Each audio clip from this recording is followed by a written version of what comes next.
Hello friends, welcome back to the new tutorial of the Angular. Today we are going to learn about the setting the page title. Those who haven't subscribed my channel yet, please do subscribe my channel. And if you like the video, please do like, share and comment on my video. Let's get started. So setting up the page title. Each page in your application should have the unique title so that can be identified in the browser history. So the router sets the document's title using the title property. So here you can see that we have a title property, right?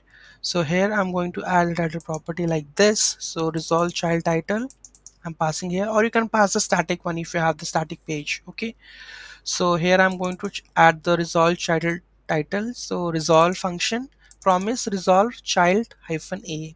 So here you can see that we have a child a part, right? Save this.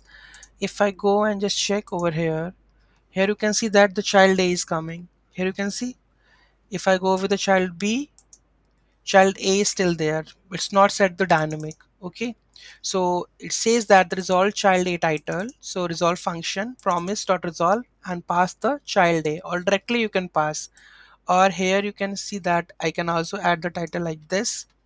Here we will go with the current is still it says the child. If go with a, go with b, the same one, because here you can see that it sets the child a, and you can dynamically or statically you can pass over here child b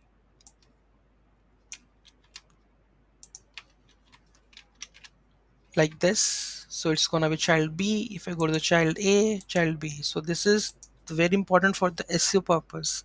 Okay, so this is how you can do that. And doubt any query in that, do let me in the comment section. Thank you so much for watching this video. Have a great day.